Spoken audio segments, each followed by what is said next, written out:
कफ, जिसे इंग्लिश में कहा जाता है कोल्ड, इसके लिए संस्कृत में एक बहुत ही सुंदर सूक्ति आता है, केन जलेन फलते निष्पद्यते इति कफः, अर्थात जो जल से उत्पन्न होता है उसे कफ कहा जाता है। मैं योगाचार्य अशोक वैदिक अष्टांग योग चैनल के माध्यम से आज मैं आपसे कफ के विषय में बात करूंगा कि कफ का क्या काम है हमारे शरीर में और इसके कारण क्या है, कैसे आप पहचानेंगे इसको, इसके लक्षण क्या है और इसको योग के द्वारा कैसे आप उपचार कर सकते हैं। आइए कुछ कफ के विषय में चर्चा करते हैं और कुछ मैं आपको बताने का एक मेरा प्रयास है। कहता है कि कफ सभी अंगों को पोषण करने का काम करता है। जो हमारे शरीर में कफ होता है यदि वो लिमिट में है तो उसका क्या क्या काम है, इस पर मैं बता रहा हूँ कि शरीर को पोषण देने का काम जो करता है वो कफ करता है। शरीर के अंदर चिकनाहट बनी रहे और हड्डियों के जैसे यहाँ पर हड्डी है तो आपस में जो हड्डी जुड़ते हैं तो जोड़ने को आपस में जो मिलाने का जो काम करता है उसमें चिकनाहट बनी रहे, ये कफ का काम होता है शरीर में। और हमारे शरीर में जो बल है, पराक्रम है, घावों को भरने का काम और रोगों से बचाने का भी काम है वो कफ करता है। हमारे अंदर जैसे क्षमा, धैर्य, मानसिक स्थिरता, ये सभी कार्य कफ के अधीन है, कफ के द्वारा ये कार्य संपन्न होते हैं। यदि हमारे शरीर में पित्त बढ़ जाता है, जो गर्मी जिसका इससे पहले मैंने जो वीडियो बनाया तो उसमें आप देखेंगे तो इसके विषय में पूरा बताया गया है। यदि हमारे शरीर के अंदर पित्त बढ़ जाते हैं, गर्मी बढ़ जाती है तो उसको, और वात की अधिकता हो जाती है, वायु जब बढ़ जाते हैं तो ये सारे को बैलेंस करने का काम भी है जो कफ करता है। और जब ये पित्त बढ़ जाता है, वायु बढ़ जाते हैं तो कफ का स्रावित होकर उसके जो पदार्थ हैं वो स्रावित होकर और उत्तकों से हमारी रक्षा करता है। ये काम कफ के द्वारा होता है।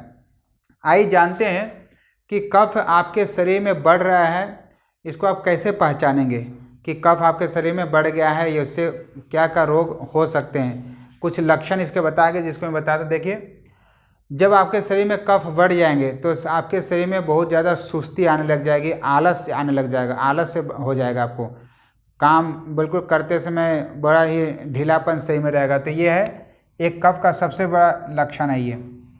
ऐसे व्यक्ति को नींद बहुत आएंगे, आलस से आएंगे तो नींद भी आएंगे, तो आप समझिए कि कफ शरीर के अंदर बढ़ रहे हैं। और आपके स्वाद में हमेशा मीठापन हो जाएगा, स्वाद कुछ भी ऐसा चीज़ खाएंगे तो आपको मीठा हमेशा मुंह में ज़्यादा एहसास होगा इसका। और त्वचा में सफ़ेदी आने लग जाएंगे, जैसे आपके त्वचा जो स्किन जो है उसमें सफ़ेद सफ़ेद से दाग हो सकते हैं, ये भी एक कफ का लक्षण है। आपके शरीर में जो है ना खुजली बढ़ जाएगी, शरीर में कहीं पर भी खुजली होने लग जाएंगे, ये सब कफ के लक्षण है। और शरीर में भारीपन, जिसको हम लोग मोटापा भी कह सकते हैं, जिस व्यक्ति के अंदर कफ बढ़ने लग जाए उसका मोटापा भी बढ़ने लग जाता है। तो ये बहुत आजकल कॉमन होता जा रहा है लोगों का।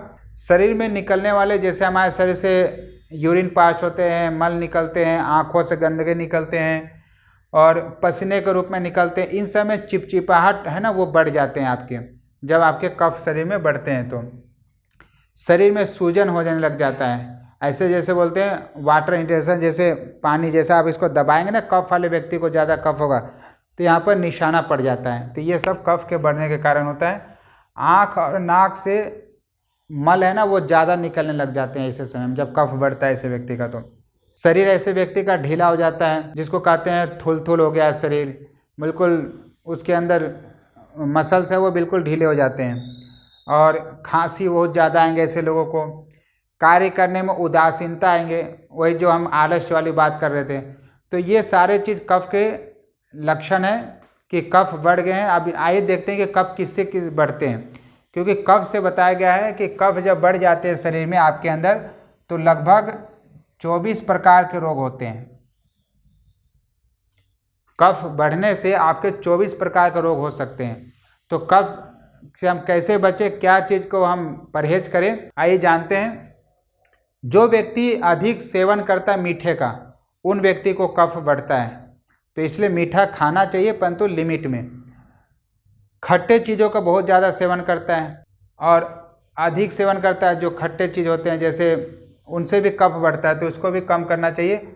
जो मांस मछली का अधिक सेवन करता है, यानी जो चीज़ पानी में ज़्यादा देर रहते हैं या पानी में जो चीज़ उत्पन्न होते हैं या रहते हैं, जैसे मछली है, तो ऐसे लोगों को कफ बहुत बनता है। ये कारण है, इसको थोड़ा सा ध्यान रखेंगे। गन्ने का रस से कफ बनते हैं। और जो लोग दूध का सेवन बहुत ज़्यादा करते हैं, जिनको कफ बन रहा, उन व्यक्ति को दूध कम कर देना चाहिए, या तो दूध उनको टोन वाला उनको दूध पीना चाहिए, जिससे उनका मलाई निकाला हुआ दूध पीना चाहिए उनको। कार्बन युक्त जो शीतल पेय पदार्थ हैं, जैसे फ्रिज का चीज़ है, इन चीज़ों को उनको कम खाना चाहिए जिनको कफ बनता है। तो ये सब चीज़ आपको थोड़ा सा ध्यान रखना है। फ्रिज का जो ठंडा पानी बार बार पीते हैं, उन लोगों को देखिए जो लोग ऑफिस में होते हैं या उनको जिनको कफ बढ़ जाता है, तो वो लोग बहुत ज़्यादा जैसे खाना खा लिए फिर तुरंत पानी पी लेंगे, तो ऐसे लोगों को भी कफ बहुत ज़्यादा बढ़ता है। तो फ्रिज का पानी बिल्कुल नहीं पिए, रूम टेम्परेचर का जो हो वही पानी पिए, क्योंकि जब आप खाना खाते हैं पानी ऊपर से पीते हैं, तब पानी नहीं पी रहे, आप एक रूप में जहर पी रहे हैं। तो इसके विषय में भी मैं आपको वीडियो बताऊं कि पानी कैसे जहर है खाना के बाद में। आवश्यकता से अधिक जो लोग खाना खाते हैं, इसके कारण मोटापा भी बढ़ता है।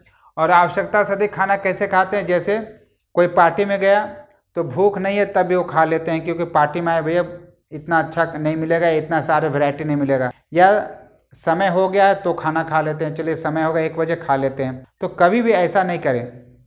कब खाना है, जब आपको भूख लगे। कितना खाना है, तो ये सारा चीज़ आपके ऊपर मैटर करता है। इसलिए कहा गया हित भूख और रित भूख और मित भूख। क्या खाएं, कैसे खाएं, कितना खाएं, ये सारा चीज़ बहुत मैटर करता है आपका। और ऐसे लोग दिन में जो लोग ज़्यादा सोते हैं उनको कफ बहुत बनता है, तो इसलिए दिन में सोने का परहेज करें। इसके कारण भी मोटापा बढ़ता है, कफ बढ़ेगा, आलस आएगा। दिन में सोएंगे तो ऐसे लोग उस समय कुछ काम से जुड़े तो आपके लिए बहुत अच्छा रहेगा। एक तो व्यायाम, जो लोग कफ दोष बढ़ जाता है, जो लोग व्यायाम नहीं करते हैं, तो इसलिए कम से कम 1 घंटा सुबह रोज व्यायाम करें। व्यायाम में यदि आप योग अपनाते हैं तो सबसे उत्तम है, क्योंकि योग से आपके कफ के भी निवृत्ति होंगे और आपके प्राणायाम करने से आपके अंदर के जो कफ वो पिघल के नीचे चले जाएंगे, अर्थात वो बाहर आ जाएंगे पसीने के रूप में, किसी भी रूप में। तो आपको योग से जुड़ना चाहिए। योग क्योंकि शरीर और मन दोनों को जोड़ने का काम करता है, जो कि और एक्सरसाइज से, जिम से, खेल से नहीं हो सकता है। तो इसलिए योग से जुड़े। वसंत ऋतु में कफ बढ़ जाते हैं। वसंत ऋतु जैसे जैसे पास आएंगे वैसे वैसे कफ लोगों के बढ़ जाते हैं। सुबह के समय में कफ बनते हैं, इसलिए देखते हैं जब लोग सुबह उठते हैं तो खांसते हैं या कफ को बाहर निकालते हैं। तो प्रातःकाल जो यदि अवस्था के देखा जाए तो बचपन में, जैसे बाल्यकाल की अवस्था में बच्चों को कफ बहुत ज़्यादा बनता है, तो ये भी है। जैसे मैंने अभी बात किया, बताया था कि पानी में रहने वाले जो हैं, जैसे सिंघाड़ा जो पानी में अंदर निकलते हैं, नारियल जो पानी में ही उगते हैं या पानी के आसपास होते हैं, समुद्र किनारे होते हैं, घिया क्या है जिसके अंदर पानी की मात्रा ज़्यादा होती है, कद्दू, ये सब ऐसे चीज़ें जो कफ को आपको बढ़ा सकते हैं। जिनको कफ है तो इन सब चीज़ों से आपको बचना चाहिए। आइए, यदि कफ बढ़ गया हो तो आप इस कफ को कैसे निवृत्ति करेंगे, कैसे इससे आप रोग से मुक्ति पाएंगे। आसन इसके लिए कहा गया है, या प्राणायाम। तो कौन कौन सा आसन है प्राणायाम करना चाहिए, मैं आपको कुछ बता रहा हूँ, इसको आप ध्यान सुनेंगे। कुंजल क्रिया है। कुंजल क्रिया होता है, कुंजल अर्थात पानी पीकर 4 से 5 गिलास आपको पानी पीना है। उपचार की बात करें तो 4 से 5 गिलास आपको पानी पीना है बैठ के कागासन में। यह हमारी योग कक्षा में सभी चीज़ सिखाए जाते हैं। तो आपको 4 से 5 गिलास पानी पीकर और उल्टी करना है, वोमिटिंग करना है। तो ये सप्ताह में 1 बार जरूर करना चाहिए जिनको कफ बढ़ रहा है या जिनको जो कफ से प्रभावित है, जो कफ प्रकृति के लोग हैं। आसन यदि बात करें तो भुजंग आसन, जिसको हम लोग कोबरा पोज करते हैं, पेट के बल लेट के और दोनों हाथ छाती के बगल में रख के और श्वास भरते, क्योंकि जब इसके खिंचाव होगा तो कफ का जो स्थान है ये चेस्ट से ऊपर का स्थान बताया गया है। जैसे वात, पित्त और कफ, तो हमने वात के ऊपर भी वीडियो बनाया था जो आपको बताया गया था कि वात से कैसे कितने प्रकार के रोग होते हैं और वात को कैसे समाप्त कर सकते हैं। पित्त जो बताया था कि आपके यहाँ तक पित्त होते हैं और यहाँ से ऊपर, चेस्ट से ऊपर ये कफ का स्थान है। तो धनुरासन भी पेट के बल लेट के, जैसे राम जी का जो धनुष है उसी तरह से इसकी आकृति होती है। तब पीछे से पैर को खींचेंगे तो इससे भी खिंचाव होता है, तो कफ आपके हटेंगे। पश्चिमोत्तानासन, जमीन के ऊपर बैठ के और श्वास को बाहर निकालते हुए आगे को झुकना आता है। ये सारे आसन आपको डिस्क्रिप्शन में मिल जाएंगे और इसका सारा समाधान आपको मिल जाएंगे। पौन मुक्तासन, पीठ के बल लेट के और पैरों को दबाना होता है। गैस वालों के लिए भी पौन मुक्तासन बहुत अच्छा है। सर्वांग आसन बहुत ही उत्तम आसन है। जब आप पूरे पैरों को दोनों पैर को ऊपर उठा लेते हैं और हैंड स्टैंडिंग करना होता है, कंधे के ऊपर सपोर्ट लेके करना होता है। कफ के लिए बहुत ही अच्छा है। यदि थायराइड हो किसी को तो इस आसन को जरूर करना चाहिए। इसके ऊपर भी मैं आपको वीडियो बना के दिखाऊंगा।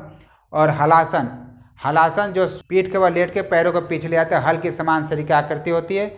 तो ये सारे आसन, क्योंकि मैं आपको केवल यहाँ पर नाम और एक थोड़ा सा आपको बता रहा एग्जाम्पल के रूप में क्या क्या आपको करना चाहिए, क्योंकि बहुत सारे लोगों को पता नहीं कि कफ के प्रकृति के हैं और वो कुछ और ही अभ्यास किए जा रहे हैं, तो इसलिए उनको रिजल्ट नहीं मिलता। नहीं तो योग में कहा जाता है नास्ति मया समम पापम नास्ति योगात परम बलम। जैसे दुनिया में माया से बढ़कर कोई पाप नहीं है, उसी तरह दुनिया में योग से बढ़कर कोई शक्ति नहीं। बस इसको सही मार्गदर्शन में, सही टीचर के देख रेख में आपको केवल करना है। प्राणायाम की बात करें कि प्राणायाम इसके लिए कौन सा उपयोगी है, कौन सा प्राणायाम करना चाहिए जिसका कफ बढ़ गया है या कफ से जो बचना चाहते हैं। तो सूर्यभेदी प्राणायाम, सूर्यभेदी प्राणायाम में क्या है कि आपको इंडेक्स फिंगर और मिडिल फिंगर को अंगूठे के नीचे, और आपको राइट स्वर से श्वास को लेना है, राइट से श्वास को लेना, इनहेल करना, लेफ्ट से श्वास को बाहर निकालना है। हमेशा यही करना है, राइट से लेना, लेफ्ट से बाहर निकालना है। इसको कम से कम आपको 5 मिनट, 3 से 5 मिनट करना चाहिए, क्योंकि ये कफ का निवृत्ति करता है, कफ वाले को ये हटाने का काम करता है सूर्यभेदी प्राणायाम।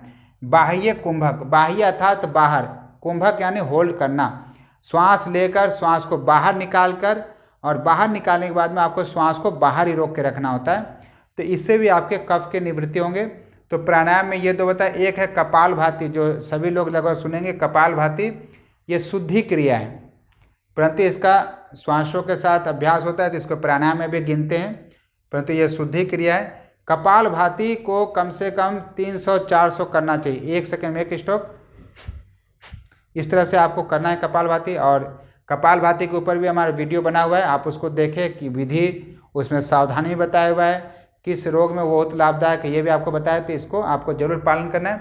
तो इन चीज़ों को अपनाकर आप अपने आप को कफ से मुक्त रख सकते हैं, और ये 24 प्रकार का जो रोग होने वाले हैं इनसे आप बच सकते हैं।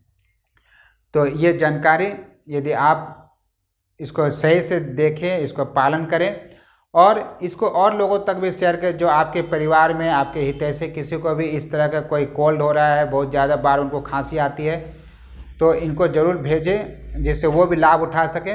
हमारी जानकारी सही लगी हो, हमारे साथ जुड़े रहना चाहते हैं तो हमारे चैनल को सब्सक्राइब करें और बेल आइकन को दबाएंगे तो आपको वीडियो सबसे पहले मिलेगा। और लाइक करें, और आपको ये विचार अच्छा लगा हो तो कमेंट्स करके ज़रूर हमारा उत्साह बढ़ाएं, और आप और किस विषय में वीडियो चाहते हैं वो भी हमें ज़रूर बताएंगे। आप सबको नमस्ते, धन्यवाद।